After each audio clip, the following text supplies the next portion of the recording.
या विकासातून समाजामध्ये एक परिवर्तन घडून आणायचे। शेवटी समाज शिकला तर समाजाची प्रगती होते। कुठल्या प्रकारचे आम्ही डोनेशन घेत नाही, कुठल्या प्रकारची वाजवी फी घेत नाही, उलट विद्यार्थ्यांना सवलतीने शिक्षण कसं मिळेल हे काम आम्ही करत आहोत। आणि हे करत असताना या महाविद्यालयातला विद्यार्थी सर्वांगीण विकास व्हावा यासाठी कॉम्पिटिटिव्ह एक्झाम सेंटर उघडलेलं आहे।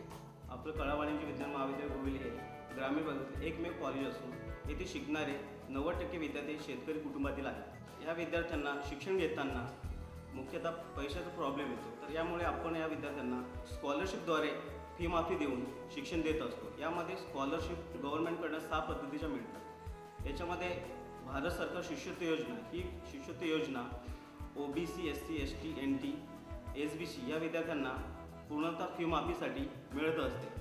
त्यानंतर आपण विद्यापीठातून आर्थिकदृष्ट्या दुर्बल घटक याद्वारे स्कॉलरशिप मुलांना मिळवून देत असतो। त्यानंतर आपल्याकडे NGC स्कॉलरशिप, ग्लोबल स्कॉलरशिप आणि गुणवंत विद्यार्थी ज्या विद्यार्थ्यांना 75% जास्त मार्क्स मिळतात अशा विद्यार्थ्यांनाही आपण स्कॉलरशिप मिळवून देत असतो। याच्यामुळे या विद्यार्थ्यांना ग्रामीण भागातील विद्यार्थ्यांना शिक्षण घेणं सोपं झालं आहे। जीवनदीप शैक्षणिक संस्थेनं स्थापनेपासून अनेक यशस्वी पल्ले गाठले, मात्र हा प्रवास अजूनही सुरू आहे आणि अविरत सुरू राहील। आज शिक्षण सम्राटांनी आणि डोनेशन सारख्या शब्दांनी शिक्षण क्षेत्र पाटवलं जात आहे।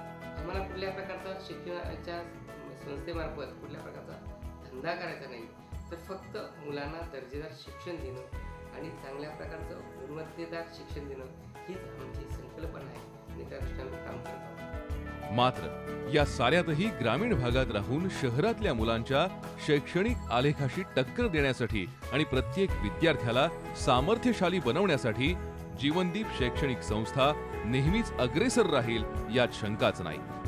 कारण विद्यार्थ्यांचा सर्वांगीण विकास हाच या संस्थेचा आत्मा आहे आणि याच उद्देशातून श्री रवींद्र घोडविंदे यांनी प्रज्वलित केलेला हा जीवनदीप सतत तेवत राहणार आणि हजारोंचं आयुष्य ज्योतिर्मय करणार।